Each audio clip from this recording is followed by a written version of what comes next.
She shrieked into her phone, "There's an armed man in the garage. Send every unit you've got." And before I could even react, before I could form a single word, red and blue lights exploded across my driveway, washing everything in chaos. My hands were smeared with grease, not blood. I'd been under the hood of my old Chevy, the same car my father left me, trying to get it running right again. But Karen from across the street decided that made me a threat. I stood there frozen as half a dozen officers poured out of their cruisers, rifles raised straight at my chest. "Hands up." One of them shouted. I obeyed instantly, my heart hammering so hard I could feel it in my throat, struggling to understand how my quiet evening had turned into this. From the porch, my wife yelled, her voice sharp with fear, "He's not armed. He's fixing the car." But no one listened. Every second felt razor thin. One wrong move, one misunderstood gesture, and it would have been over. Then bang! A single, thunderous gunshot tore through the air. For a split second, I was sure it was me. I braced for pain that never came. Instead, one of the officers staggered backward, his face twisted in shock as he grabbed his shoulder. At the same time, a tall man in a gray suit crumpled near my open garage door, hitting the concrete hard. The entire street went dead silent. Karen gasped. Her phone slipped from her fingers and hit the pavement. "Oh my God," she breathed. Then her voice dropped to a whisper. That's the governor." She backed away as if the ground beneath her feet had suddenly turned to fire. The officers froze in place. One of them stared at me like he was looking at a ghost. "Sir," he said slowly, lowering his weapon. We didn't know he was here." I looked down at the man in the suit, lying half inside my garage. "The governor," said quietly. "The same man I had an appointment with today. He was supposed to come privately to inspect a land dispute." I paused, letting it sink in. "My land, the one Karen's HOA has been trying to take." Karen's mouth trembled. "I didn't mean," she stammered, her eyes bouncing between me and the officers. I stepped closer, my voice calm but unyielding. "You called the cops to get me shot. And now look what you've done." No one moved. No one spoke. The only sounds were the faint hum of my garage light and the sharp, bitter smell of gunpowder hanging in the air. As paramedics rushed in and carried the governor out, still breathing, but frighteningly pale, I knew one thing with absolute certainty. This wasn't over. Karen had just turned my quiet life into a political nightmare. And if she thought I was going down alone, she was wrong. The sirens faded into the distance as they sped the governor away, leaving behind dust, confusion, and 1,000 unanswered questions. My driveway looked like a crime scene, yellow tape fluttering, shell casings on the ground,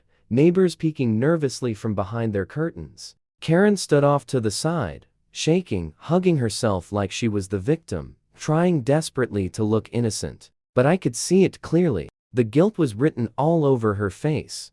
2 detectives walked up to me, their expressions tight and focused. "Sir, we need your statement," one said. "Why was the governor in your garage?" I took a slow breath, forcing myself to stay steady. "He came to see me," I replied. "About my property. Karen's HOA has been trying to seize it illegally. He agreed to review the documents himself." Karen cut in immediately, her voice cracking. "That's a lie. He wouldn't meet with you. You're just what?" I snapped, stepping closer. "A mechanic? A nobody?" She froze mid-sentence, realizing too late what she'd implied. The detectives exchanged a glance. One of them reached up and tapped a small device on his chest. "Ma'am," he said carefully, "did you make a false report to emergency services?" Karen's eyes flicked toward the officers who had fired their weapons. "I thought he was dangerous," she said weakly. He threatened me." "That's not true," my wife shouted from the porch. "We have everything on camera."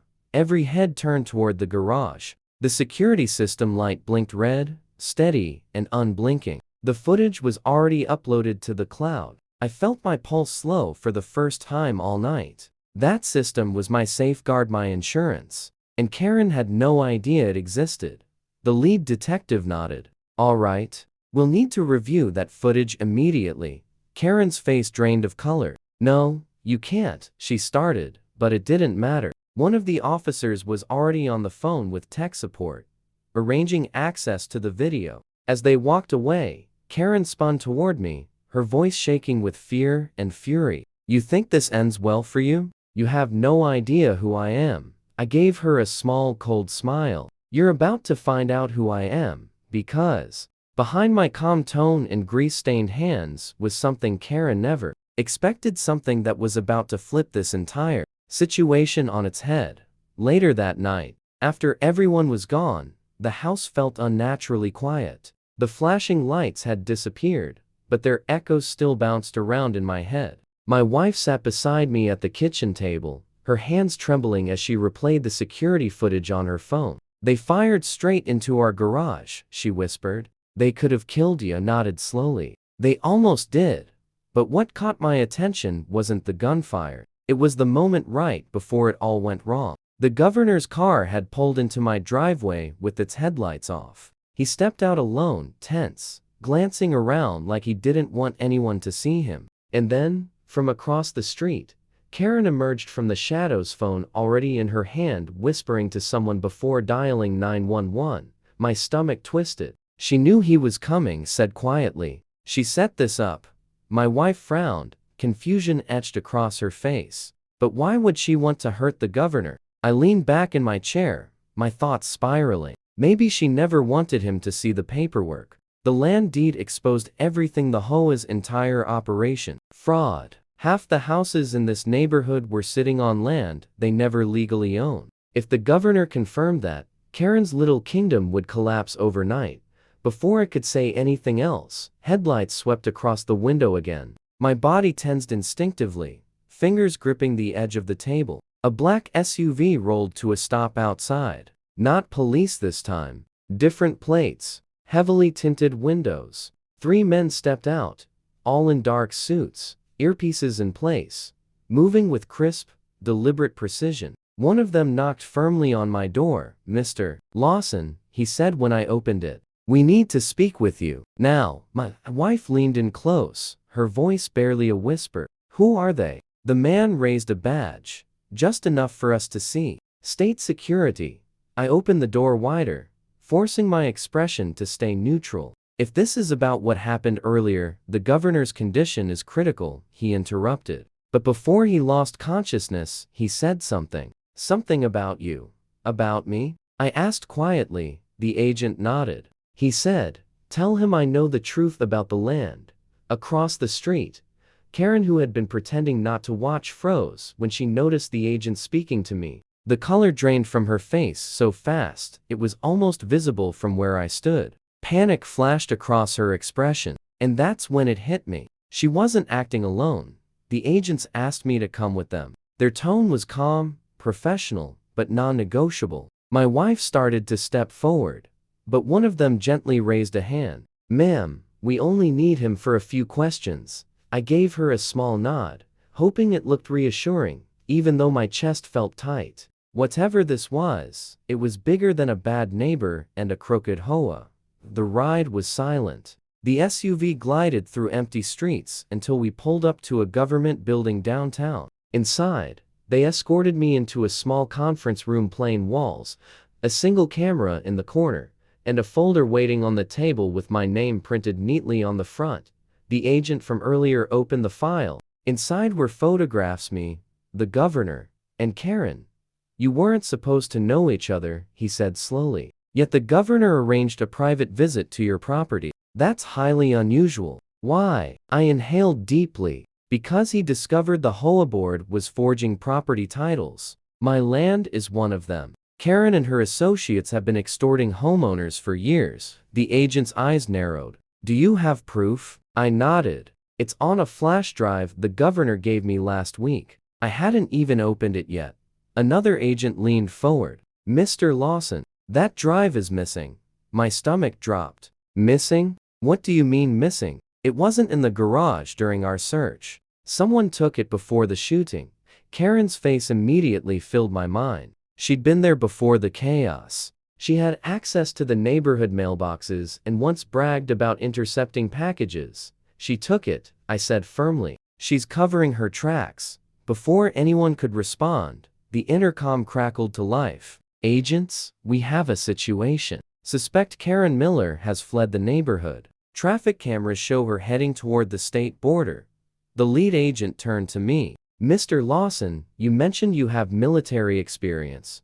I nodded slowly, my pulse quickening. Why? He stood, slipping his badge back into his jacket. Because we're going after her, and we could use someone who understands what she's capable of. For the first time that night, a grim smile crossed my face. Then let's bring her back. Everything moved fast after that. Routes were coordinated. Checkpoint set. I rode shotgun in the lead vehicle as the convoy rolled out. The night air felt heavy, charged, like something was about to snap. My phone buzzed. It was my wife. Be careful, she whispered. She's desperate now. Don't underestimate her. I won't, I said quietly. Not this time. The highway stretched ahead, dark and empty except for a single SUV racing toward the border. That's her, one agent said, zooming in on the plate. We've got her. As we closed in, Karen suddenly veered off the main road, taking an old service lane that led toward the cliffs above the river. Typical. She thought back roads would save her. We followed, headlights slicing through the fog. When we finally boxed her in, she stepped out of the vehicle, hands shaking, clutching a small silver flash drive. You don't understand, she shouted. This isn't just HOA nonsense. This goes way higher. The lead agent raised his hand. Drop it, Karen. It's over, she laughed, bitter and cracked. Over? You think they'll let the truth come out? You're all pawns. I stepped forward, my voice steady. You destroyed lives, Karen. You tried to get me killed. Whatever truth you're hiding ends tonight. She hesitated, then hurled the flash drive into the air, trying to stomp it under her heel. I moved faster, diving forward and snatching it before it hit the ground. Got it, I said, standing up. Dirt on my hands, but a strange calm in my chest. The agents cuffed her as she screamed about conspiracies and power. Later, in the governor's hospital room, I stood quietly as his eyes opened, weak, but alive. You did good, son, he whispered. That drive, it proves everything. Within days, the story exploded. Corruption, fraud, abuse of power across multiple HOA boards, all tied back to Karen's network. The footage from my garage went viral. The truth finally had a voice. A month later, I stood in the same driveway where it all started. The bullet holes were patched. The Chevy was running again. My wife stood beside me, smiling. Across the street, Karen's old house sat empty. A red sign posted out front, property under state investigation. I listened to the wind move through the trees. You know, I said quietly, I didn't fight for this country just to be told I can't open my own garage. My wife smiled. Now, everyone knows. As the sun dipped below the horizon, I slipped the flash drive into my pocket, a reminder of how close I'd come to losing everything. She tried to ruin my life with lies. I ended hers with the truth.